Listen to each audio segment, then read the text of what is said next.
Hi ಎಲ್ಲರಿಗೂ ನಮಸ್ತೆ. ನೀವು ನೋಡ್ತಾ ಇದ್ದೀರಾ ರತ್ನಂ ಯೂಟ್ಯೂಬ್ ಚಾನಲ್. ನಾನಿವತ್ತು ಸೊಪ್ಪಿನ ಪಲ್ಯ ಮಾಡೋದು ಹೇಗೆ ಅಂತ ತೋರಿಸ್ತಾ ಇದ್ದೀನಿ. ನೋಡ್ತಾ ಇರ್ಬೋದು, ನಿಮಗೆ ನೋಡಿದ ತಕ್ಷಣವೇ ಗೊತ್ತಾಗ್ಬೋದು. ತಟ್ಟೆ ಸೊಪ್ಪು ಅಂತ ಕರಿತೀವಿ ನಾವು. ನನ್ನ ಹಸ್ಬೆಂಡ್ ಮುಂಚೆನೇ ಬಂದು ಕಟ್ ಮಾಡಲಿಕ್ಕೆ ಸ್ಟಾರ್ಟ್ ಮಾಡಿದ್ದಾರೆ. ಅದನ್ನು ನೋಡ್ತಾ ಇದ್ದೀರಲ್ಲ, ಇದರಲ್ಲಿ ಕಟ್ ಮಾಡಿದ್ದಾರೆ ಅವರು ಈ ತುದಿಯನ್ನು. ಅಂದರೆ ತಟ್ಟೆ ಗಿಡದಲ್ಲಿ ಈ ಚಿಗುರು ಬರುತ್ತಲ್ಲ, ತುದಿ ಚಿಗುರನ್ನು ಮಾತ್ರ ಕಟ್ ಮಾಡಬೇಕು. ನಾನು ತೋರಿಸ್ತೇನೆ. ನೋಡ್ತಾ ಇದ್ದಾರೆ, ಈ ಥರ ಚಿಗುರನ್ನಷ್ಟೇ ಕಟ್ ಮಾಡಬೇಕು. ಎಲ್ಲ ಸೊಪ್ಪನ್ನು ಕಟ್ ಮಾಡಿದರೆ ಅದು ಬೆಳೆದಿರುತ್ತೆ ಹೇಳಿ. ಇದು ಸ್ವಲ್ಪ ಎಳೆದು ಪಲ್ಯ ಮಾಡಲಿಕ್ಕೆ ಸಖತ್ತಾಗಿರುತ್ತೆ. ಹಾಗೆ ಇಲ್ಲಿ ಊರಲ್ಲಿ ಮನೆಯ ಮುಂದ್ಗಡೆನೇ ತುಂಬ ಚೆನ್ನಾಗಿ ಬೆಳ್ಕೊಂಡಿತ್ತು. ನೋಡ್ತಾ ಇರ್ಬೋದು ನೀವು ಇಲ್ಲಿ ನೋಡಿ, ಈ ಥರ ಚಿಗುರನ್ನು ಕಟ್ ಮಾಡಿದರೆ ಆಯಿತು. ಹಾಗೆ ತುಂಬ ಕ್ಲೀನಾಗಿರುವಂಥ ಜಾಗದಲ್ಲಿ ಬೆಳೆದಿರುತ್ತಲ್ಲ, ಆ ಥರದನ್ನು ಕಟ್ ಮಾಡಿ. ನೋಡ್ತಾ ಇರ್ಬೋದು, ಇಲ್ಲಿ ನಮ್ಮ ಮನೆ ಮುಂದ್ಗಡೆನೇ ಬೆಳೆದಂಥ ತಟ್ಟೆ ಸೊಪ್ಪಿನ ಪಲ್ಯ.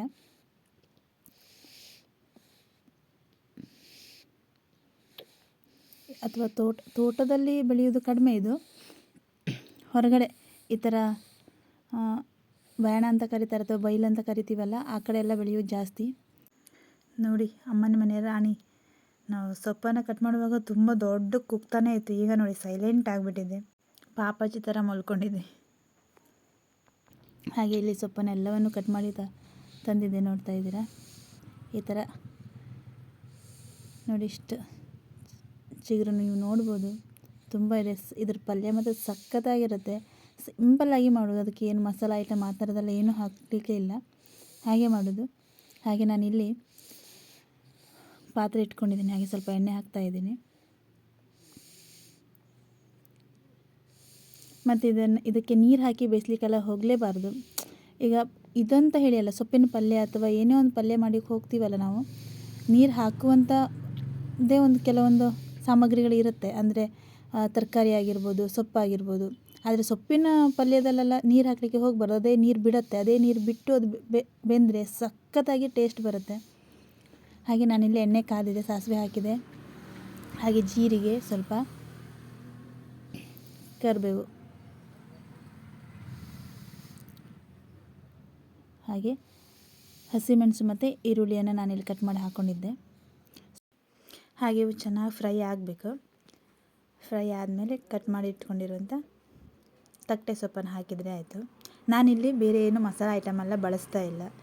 ಅದರದ್ದೇ ಫ್ಲೇವರ್, ಅಂದರೆ ಏನು ತಟ್ಟೆ ಸೊಪ್ಪು ನಾವು ಬಳಸ್ತಾ ಇದ್ದೀವಲ್ಲ, ಅದರದ್ದೇ ಫ್ಲೇವರ್ ಸಿಗಬೇಕು ಅಂತ. ತಿನ್ಲಿಕ್ಕೆ ನಮಗೆ ಅದೇ ಟೇಸ್ಟ್ ಗೊತ್ತಾಗಬೇಕಲ್ಲ ಹೇಗಿರುತ್ತೆ ಅಂತೇಳಿ. ಒಂದ್ಸಲ ನಾವು ಈ ಥರ ಮಾಡ್ಕೊಂಡು ತಿಂದರೆ ಆಮೇಲೆ ಮಸಾಲೆ ಹಾಕಿ ಕೂಡ ತಿನ್ಬೋದು ಅಂತ. ನನಗೆ ಈ ಥರ ಖಾಲಿ ತಿನ್ನಲಿಕ್ಕೆ ತುಂಬ ಇಷ್ಟ ಆಗುತ್ತೆ. ಹಾಗೆ ನಾನಿಲ್ಲಿ ತಟ್ಟೆ ಸೊಪ್ಪನ್ನು ಸಣ್ಣದಾಗಿ ಹೆಚ್ಚಿಟ್ಕೊಂಡಿದ್ದೆ.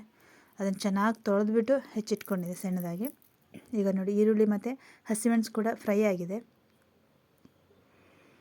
ನೋಡಿ, ಇವನ್ನೊಂದು ಸರಿ ಪಾತ್ರೆ ಫುಲ್ ಆಯ್ತು ಇದು. ನೋಡಿ, ಈಗ ಚೆನ್ನಾಗಿ ಬಾಡಿದೆ ಇದು ಸೊಪ್ಪು. ನಾನು ಇದಕ್ಕೆ ನೀರು ಇನ್ನೂ ಹಾಕಿಲ್ಲ, ಹಾಗೇ ಇಟ್ಟಿದ್ದೆ. ಸೊಪ್ಪು ಹಾಕಿಬಿಟ್ಟು ಹಾಗೆ ಮುಚ್ಚಿಟ್ಬಿಟ್ಟಿದೆ. ಈಗ ಸ್ವಲ್ಪ ಬಾಡಿದ ಮೇಲೆ ಉಪ್ಪನ್ನು ಹಾಕ್ತಾಯಿದ್ದೀನಿ ನಾನಿಲ್ಲಿ.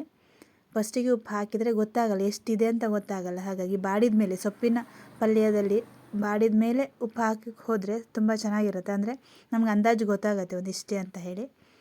ಅದಕ್ಕೋಸ್ಕರ ನಾನು ಸೊಪ್ಪು ಬಾಡಿದ ಮೇಲೆ ಉಪ್ಪನ್ನು ಹಾಕ್ತಾಯಿದ್ದೀನಿ. ಇದು ತಟ್ಟೆ ಸೊಪ್ಪು ತುಂಬ ಒಳ್ಳೆಯದು. ನಮ್ಮ ದೇಹಕ್ಕೆ ಪೌಷ್ಟಿಕಾಂಶ ತುಂಬ ಜಾಸ್ತಿ ಕೊಡುತ್ತೆ. ಹಾಗೆ ಇದು ಕಣ್ಣಿಗೂ ತುಂಬ ಒಳ್ಳೆಯದು. ಇನ್ನೊಂದು ಸರಿ ಚೆನ್ನಾಗಿ ಬಾಡಿಸ್ಕೊಂಡ್ರೆ ಆಯಿತು. ಬಾಡಿಸಿದ ಮೇಲೆ ಸ್ವಲ್ಪ ಕೊಬ್ಬರಿ ತುರಿ ಹಾಕ್ಕೊಳ್ಬೇಕು. ಹಾಗೆ ಸ್ವಲ್ಪ 1-2 ಟೇಬಲ್ ಸ್ಪೂನಷ್ಟು ಬೆಲ್ಲ ಹಾಕಿದರೆ ಆಯಿತು, ಹೇಳ್ತೇನೆ ನಾನಿಲ್ಲಿ. ಹಾಗೆ ನಾನು ಹೇಳೋದೇನಂತಂದರೆ, ಈ ಥರ ಯಾವ ಸೀಸನಲ್ಲಿ ಈ ಥರದ ಒಳ್ಳೊಳ್ಳೆ ತಿನ್ನುವಂಥ ಸೊಪ್ಪುಗಳು ಅಥವಾ ಹಣ್ಣುಗಳು ಅಥವಾ ತರಕಾರಿ ಸಿಗುತ್ತಲ್ಲ, ಸಾಧ್ಯವಾದಷ್ಟು ಆ ಸೀಸನಲ್ಲಿ ಏನು ಸಿಗುತ್ತಲ್ಲ ಆ ಟೈಮಲ್ಲಿ ನಾವು ಅದನ್ನು ತಿಂದರೆ ನಮ್ಮ ದೇಹಕ್ಕೆ ಅಷ್ಟು ಪೌಷ್ಟಿಕಾಂಶ ನಾವು ನೀಡ್ತೀವಿ. ನೋಡ್ತಾ ಇರ್ಬೋದು, ನಾನಿಲ್ಲಿ ಕೊಬ್ಬರಿಯನ್ನು ಹಾಕ್ಕೊಂಡೆ. ಕೊಬ್ಬರಿಯನ್ನು ಹಾಕಿಬಿಟ್ಟು ಒಂದು ಸ್ವಲ್ಪ ಮಿಕ್ಸ್ ಮಾಡಿ ಆಮೇಲೆ 2 ಟೇಬಲ್ ಸ್ಪೂನಷ್ಟು ಬೆಲ್ಲ ಹಾಕ್ತೀನಿ. ಬೆಲ್ಲ ಯಾಕೆ ಹಾಕ್ತೀನಿ ಅಂತ ಅಂದರೆ, ಸ್ವಲ್ಪ ಇದು ಚೊಗರಿ ಇರುತ್ತೆ ಈ ಸೊಪ್ಪು, ಹಾಗಾಗಿ ಅಷ್ಟೇ. ಮತ್ತು ಬೇರೆ ಏನು ಕಾರಣಕ್ಕಿಲ್ಲ. ಚೊಗರಿ ಇಷ್ಟಪಡೋರು ಬೆಲ್ಲ ಹಾಕಬೇಕಂತ ಏನಿಲ್ಲ. ಬೆಲ್ಲ ಹಾಕಿದರೆ ಒಂಥರ ಟೇಸ್ಟ್ ಬರುತ್ತೆ ಹೇಳಿ. ಸ್ವಲ್ಪನೇ ಹಾಕಬೇಕು, ಜಾಸ್ತಿ ಅಲ್ಲ. ಮತ್ತು ಅದು ತುಂಬ ಸ್ವೀಟ್ ಆಗೋ ರೀತಿಯಲ್ಲಿ ಅಲ್ಲ. ಬೆಲ್ಲ ಹಾಕಿದ ಕೂಡ ಗೊತ್ತಾಗಬಾರ್ದು, ಆ ರೀತಿಯಲ್ಲಿ ಹಾಕಬೇಕು. ಕೊಬ್ಬರಿ ಹಾಕಿದ್ದೆಲ್ಲ, ಹಾಗಾಗಿ ಒಂದು ಸರಿ ಚೆನ್ನಾಗಿ ಮಿಕ್ಸ್ ಮಾಡ್ಕೊಳ್ಳುವ. ಹಾಗೆ ಬೆಲ್ಲನ ಹಾಕೊಳ್ಳುವ. ಬೆಲ್ಲ ಹಾಕಿ 1 ನಿಮಿಷ ಸಣ್ಣ ಉರಿಯಲ್ಲಿ ಬಾಡಿಸ್ಕೊಂಡ್ರೆ ಆಯಿತು. ತುಂಬ ಟೇಸ್ಟಿಯಾಗಿರುತ್ತೆ, ತುಂಬ ಚೆನ್ನಾಗಿರುತ್ತೆ. ಹಾಗೆ ಈ ವಿಡಿಯೋ ಯಾರಿಗೆಲ್ಲ ಇಷ್ಟ ಆಯಿತು ಲೈಕ್ ಮಾಡಿ, ಕಮೆಂಟ್ ಮಾಡಿ. Thank you so much.